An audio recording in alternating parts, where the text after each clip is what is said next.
Hey guys, this is professor X again. और guys, आज से हम अपनी नेट और गेट की कोचिंग वाला कार्यक्रम शुरू कर रहे हैं। फाइनली चलो शुरू कर देते हैं। और happy Shravan to all of you. ठीक है, और जैसे कि आज श्रावण है और हम एक नेक काम करने वाले हैं, और लिटरली भाई तुम्हें और मुझे तो बहुत जरूरत है इस चीज की। तो इसीलिए मैंने भगवान का सहारा भी लिया है कि हमें आशीर्वाद बना रहे। जिस भी आप किसी भी ऊपर वाले को मानते हो, आप एक बार उसका नाम ले लो, क्योंकि हम कोई अच्छा काम शुरू कर रहे हैं तो मुझे लगता है कि ये अच्छा काम है। ठीक है, अपन अगर किसी को नहीं मानते तो अपने मम्मी पापा का नाम ले लेना। ठीक, ओके।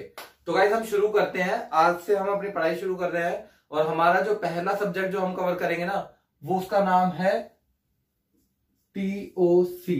ठीक है, यानी कि थ्योरी ऑफ कंप्यूटेशन। इसे बहुत सारे ऑटोमेटन फॉर्मल लैंग्वेजेस और बहुत सारे मतलब बहुत कुछ बोला जाता है, बट थ्योरी ऑफ कंप्यूटेशन के नाम से हम ज्यादा जानते हैं, तो इसलिए हम टीओसी शुरू करेंगे। देखो गाइस, टीओसी जब हम पढ़ने चलते हैं ना, तो इसका नाम जैसे थ्योरी ऑफ कंप्यूटेशन है।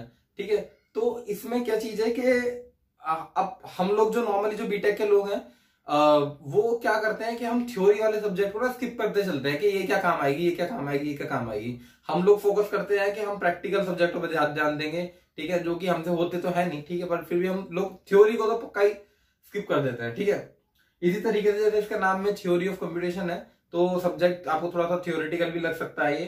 ठीक है, मतलब ऐसे इसमें कुछ मैथ्स नहीं आएगी, क्योंकि हमें तो प्रैक्टिकल या फिर मैथमेटिकल नाम से मतलब कि मैथ ही नजर आती है ना। ठीक है, बट गाइस, ये सब्जेक्ट ना बहुत जरूरी है। ठीक है, ये सब्जेक्ट बहुत आसान है अगर आप ध्यान से करते हो, और सबसे ज्यादा टफ है अगर आप ध्यान से नहीं करते हो तो। ठीक है, तो इसलिए प्लीज ध्यान पूरा दीजिएगा। सब्जेक्ट बहुत ज्यादा जरूरी है ये, गेट के पर्पज से भी, नेट के पर्पज से भी, या फिर किसी भी एग्जाम के पर्पज से। ठीक है, जहां पे भी अगर ये सब्जेक्ट होगा तो इसका वेटेज अच्छा होगा। अगर आप किसी एग्जाम के इंटरव्यू में पूछते हैं, ठीक है, तो वहां पे भी अगर आप बोलते हैं कि मेरे को टीओसी अच्छी है, तो टीओसी आपको काफी ज्यादा वेटेज दिलाएगी, और आपको आपके जो सिलेक्शन के चांसेस है वो बढ़ जाते हैं। चलो भाई, तो अब हम पता कर लेते हैं कि सब्जेक्ट एक्चुअली है क्या।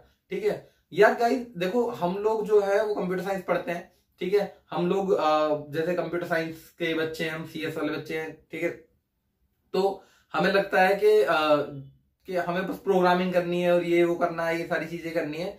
बट ये जो सब्जेक्ट है ना, ये एक्चुअली हमें बताता है कि हमारा जो कंप्यूटर्स हैं, या हमारी जो भी प्रोग्रामिंग लैंग्वेजेस है, या हमारे जितने भी कॉन्सेप्ट्स हैं, मतलब हमारा जो कंपाइलर है, या हमारे जितने भी सॉफ्टवेयर है, या जो भी कोई कॉन्सेप्ट्स है हमारे, वो किस बेस पे चल रहे हैं, उनके पीछे की थ्योरी क्या है, उनके पीछे का लॉजिक क्या है। और जब मैं आपको बता रहा हूं कि जब आप ये सब्जेक्ट को अच्छे तरीके से समझ लोगे ना, तो आपको कोई भी प्रोग्रामिंग लैंग्वेज समझने में दिक्कत नहीं आएगी, और कंप्यूटर साइंस का कोई भी सब्जेक्ट समझने में दिक्कत नहीं आएगी। इसीलिए मैंने सबसे पहले ये वाला सब्जेक्ट आपको लिया है, क्योंकि ये आपको बिहाइंड द सीन उसमें क्या चल रहा है, ठीक है, उसके हार्डवेयर में नहीं जा रहे हम कंप्यूटर ऑर्गेनाइजेशन की तरह। ठीक है, हम उसके लॉजिक को समझ रहे हैं, कि मतलब थ्योरी ऑफ कंप्यूटर साइंस कह सकते हो आप इसे। ठीक है, ये कंप्यूटर साइंस से भी पहले आया था सब्जेक्ट, और मतलब ये कंप्यूटर साइंस की पूरी थ्योरी बताता है।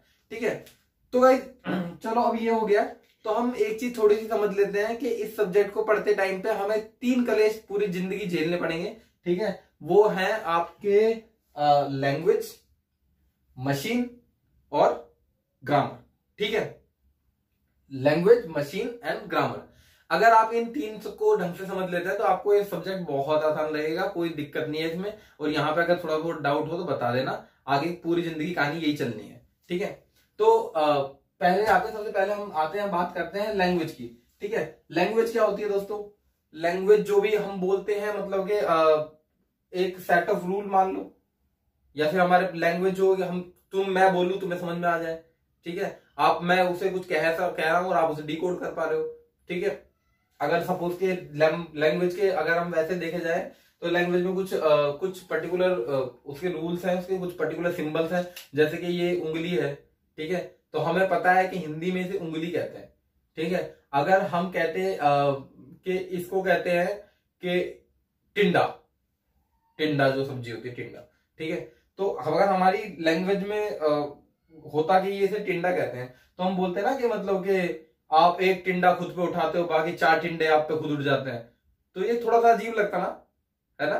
बट अभी ठीक लगता है, एक उंगली खुद पे किसी और पे उठाते हो और 4 उंगलियां खुद पे उठ जाती है। ठीक है, बट क्योंकि हमें पता है, हमें आदत है कि हमारी लैंग्वेज जो है उसे इसमें उसमें इसे उंगली कहते हैं, ठीक है, इसे मतलब टिंडा नहीं कहते, ठीक। तो इसलिए हम डिकोड कर पाते हैं। तो लैंग्वेज का मतलब बेसिकली तो फंडा यही है, ठीक है। और जो मशीन क्या है, मशीन क्या है, जो मतलब हमारी ये लैंग्वेजेस को एक्सेप्ट करती है या फिर हमें इन्हें समझ लेती है, ठीक है, इन्हें डिकोड कर लेती है, ठीक है। ग्रामर क्या है, अभी ऊपर ऊपर से बता रहा हूँ, इनके डेप्थ में जाएंगे, इससे पहले हम थोड़ा सा एक मोटा मोटा सा एक ओवरव्यू ले लेते हैं, ठीक है। ग्रामर क्या है, आपके सेट ऑफ रूल्स है, ठीक है। जैसे हमारी हिंदी में भी ग्रामर है, हमारी इंग्लिश में भी ग्रामर है, तो वो ये बताती है हमें कि भाई क्या क्या कैसे कैसे करना है, ठीक है। गला कैसे हो गया मेरा। तो वो हमें बताती है कि ग्रामर में मतलब उसके रूल्स क्या क्या होंगे, ठीक है। तो ये चार, अब देखो गाइस, इसमें जो हम लैंग्वेजेस पढ़ेंगे ना, वो हम लैंग्वेजेस देखो, कई बार तो ऐसा होता है ना कि हमें पूछा जाता है कि in which language you are comfortable, हम बोल देते हैं both Hindi and English, but सामने वाला पूछ रहा होता है कि C, C plus plus, Java, Python क्या। तो हम इसमें अभी भी मतलब कि उन प्रोग्रामिंग लैंग्वेज के बारे में नहीं पढ़ रहे हैं, हम इसमें पढ़ेंगे फॉर्मल लैंग्वेजेस के बारे में, ठीक है। फॉर्मल लैंग्वेजेस क्या होती हैं, जो कि हमारी लैंग्वेज जो हमारी प्रोग्रामिंग लैंग्वेजेस है ना, उनसे पहले की लैंग्वेजेस है, यानी कि उनका ये मान लो कि उनका बेस है वो, ठीक है। यानी कि अगर हम ये वाली लैंग्वेज ढंग से सीख लेंगे तो हम इसके बाद की जो हमारी जितनी भी प्रोग्रामिंग लैंग्वेजेस है या दूसरी लैंग्वेजेस है वो हम सीख पाएंगे आसानी से, ठीक है। तो फॉर्मल लैंग्वेजेस हो गई हमारी, ठीक है। तो टीओसी के अंदर इधर आ जाता हूं, ठीक है। टीओसी के अंदर ना आपकी जो लैंग्वेजेस को मोटे तौर पे जो डिवाइड करा गया है वो इन 4 लैंग्वेजेस में डिवाइड किया गया है, ठीक है। रेगुलर, ये आरईजी लिखा है, ठीक है, आरईजी बोले तो रेगुलर, ठीक है। सीएसएल बोले तो नहीं, इतनी जगह नहीं है, ठीक है। कंटेक्स्ट फ्री लैंग्वेज, ठीक है, कॉन्टेक्स्ट फ्री लैंग्वेज, ठीक है। सीएसएल बोले तो कॉन्टेक्स्ट सेंसिटिव लैंग्वेज, ठीक है। और ये आरई है मतलब के रिकर्सिवली इन्यूमरेबल लैंग्वेज, ठीक है। लिख दूं क्या, टाइम लगेगा, ठीक है, सुन लेना दोबारा से वीडियो को, ठीक है। रेगुलर, सीएसएल, आरई, ठीक है। अब हम बात कर लेते हैं कि ये जो लैंग्वेजेस है हमारी, ये कुछ पर्टिकुलर मशीन के द्वारा ही समझ सकते हैं या फिर वो पर्टिकुलर मशीन ही इन्हें समझ सकती है, ठीक है। तो जैसे रेगुलर को समझने के लिए, एक्सेप्ट करने के लिए हमारे पास में क्या है, एफए, ठीक है। एफए क्या है आपका, फाइनाइट ऑटोमेटा, ठीक है, फाइनाइट ऑटोमेटा, ठीक है। ये आपका पीडीए है। पीडीए जो जितनी भी आपकी कंटेक्स्ट फ्री लैंग्वेजेस होंगी उनको आपको अंडरस्टैंड करने के लिए किस मशीन की आवश्यकता पड़ेगी, पीडीए की, ठीक है। पीडीए इज आपका पुश डाउन ऑटोमेटा। गंदी लैंग्वेज है, गंदी राइटिंग में नहीं, समझ लेना, ठीक है। ये है एलबीए, आपका है ये लीनियर बाउंडेड ऑटोमेटा, ठीक है। एंड फाइनली आपका जो आरई लैंग्वेज को कवर करेगी, ठीक है, वो क्या है, ट्यूरिंग मशीन। अब गाइस देखो, जो ये जो लैंग्वेज जो इसको इसने कैटेगराइज करा है इनको, ये इनकी एक्सप्रेसिव पावर के या फिर इन पे जो इनकी शक्तियां हैं कि कितनी ज्यादा स्ट्रिंग्स को या कितनी ज्यादा सेंटेंस को ये रिकॉग्नाइज कर सकती है, ठीक है, वो इनके बेस पे हमने इन्हें इस टाइप से अंडाकार शेप दी है, ठीक है। यानी कि सबसे जो कम पावरफुल है, जो सबसे ज्यादा जो कम कुछ ही पर्टिकुलर चीजों को वो आइडेंटिफाई कर पाएगी, ठीक है, वो है आपकी रेगुलर, ठीक है। रेगुलर से ज्यादा थोड़ी पावरफुल और यानी कि उससे कुछ ज्यादा चीजों को जो आइडेंटिफाई कर पाएगी, एक्सेप्ट कर पाएगी, वो है आपकी सीएसएल, ठीक है। सीएसएल से ज्यादा आपकी फिर है सीएसएल, ठीक है, context free language, context sensitive language, and that is आपकी आरई यानी रिकर्सिवली इन्यूमरेबल लैंग्वेजेस, ठीक है। इतना कॉन्सेप्ट अभी आपको पूरा समझ में अगर किसी को नहीं भी आया तो उसे भी आ जाएगा धीरे धीरे, शांति से बैठे रहो, ठीक है। अब आते हैं हम ग्रामर पे, ठीक है। अब ये जो मशीन डिजाइन हुई है, जो लैंग्वेज है ना, ये डिजाइन हुई है कि किसी ग्रामर की बेस पे, ठीक है, ग्रामर की बेस पे, ठीक है। अब ये ग्रामर जो है ये ग्रामर है आपकी type 0, type 1, type 0 for Turing machine, ठीक है, टाइप 1 फॉर CSL यानी कि कंटेक्स्ट सेंसिटिव, ठीक है, टाइप 2 फॉर PDA यानी कि CSL, ठीक है, एंड टाइप 3 फॉर FA यानी कि रेगुलर, ठीक है, रेगुलर लैंग्वेजेस के लिए, ठीक है।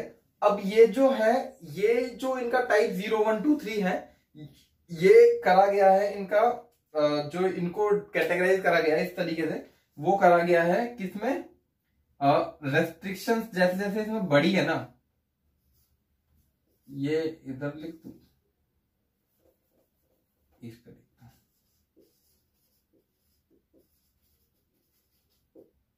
ठीक है। रेस्ट्रिक्शंस यानी कि कुछ रूल्स इनके टफ होते चले गए, ये पर्टिकुलर चीजों को ही एक्सेप्ट करने लगे, ठीक है। तो ये उसकी पावर के हिसाब से ही ये ऐसे ऐसे इसको कैटेगराइज किया गया। टाइप 0 यानी कि सबसे कम रेस्ट्रिक्शन है, ठीक है, हर कोई आ जाओ, जिंदा मुर्दा जो भी आ जाओ, ठीक है ना। टाइप 1 उसमें थोड़ी और रेस्ट्रिक्शन हो गई कि नहीं नहीं भैया हमें तो अमीर लोग चाहिए, ठीक है। टाइप 2 हमें तो भाई के चलो भाई हमें अमीर तो चलेंगे चलेंगे, हम मिडिल क्लास भी थोड़े से आ जाओ, ठीक है। अब ये टाइप 3 क्या रहा है कि हमें तो बिल्कुल ही कुछ उल्टा हो गया चलो फिर भी हम उल्टा ही ले लेते थे, ठीक है, कि हमें तो बिल्कुल ही कुछ गरीब चाहिए, बिल्कुल ही BPL कार्ड वाले, ठीक है। तो यानी कि ये जो एक्सेप्ट करेगा केवल BPL कार्ड वालों को ही एक्सेप्ट करेगा। तो ऐसे जैसे इसकी रेस्ट्रिक्शंस बढ़ती गई हैं, ठीक है, उसी तरीके से इसको टाइप 0, टाइप 1, टाइप 2, टाइप 3 में डिवाइड कर दिया गया है। इसको जो मतलब इसको जो ग्रामर है और ये इनके बारे में अभी हम थोड़ा सा समझेंगे, ठीक है। अभी मुझे उम्मीद है कि आप लोगों को इतना समझ में आ गया होगा, ठीक है। तो चलो अब हम आगे बढ़ते हैं। और गाइस देखो हमारी जितनी भी रेगुलर CFL, CSL, RE है, ठीक है, इसमें अगर आप थोड़ा सा ध्यान दोगे तो आपको आप अभी आगे पता चलेगा आपको कि यहाँ पे ना कैसे लगता है, ठीक है। यहाँ पे अगर मतलब कि हम कर ले ऐसे, यानी कि एक छोटा सा और, तो यहाँ पे DCFL आ जाएगा, यानी कि डिटर्मिनिस्टिक कंटेक्स्ट फ्री लैंग्वेज, ठीक है। और यहां पे आपका इसको भी थोड़ा सा हम करते हैं इधर से ऐसे ही, ठीक है। तो ये RE के अंदर ही आता है, यानी कि ये आ जाएगा आपका REC, ठीक है, यानी कि आपकी REC। और REC को आपको जो आपकी DCFL है, DCFL को कौन आपको हैंडल करता है, DPDA, ठीक है। और इसी तरीके से आपकी जो REC है, ठीक है, REC को आपका करता है हैंडल मशीन जो करती है वो बोलती है हॉल्टिंग ट्यूरिंग मशीन, ठीक है। इन सब के बारे में पढ़ेंगे, बट आई थिंक यहां तक आपको क्लियर है। और सब्जेक्ट का नाम है अगेन POC और बहुत अच्छा वेटेज है इसका। चलो ठीक है, फिर हम आगे बढ़ते हैं, चलो।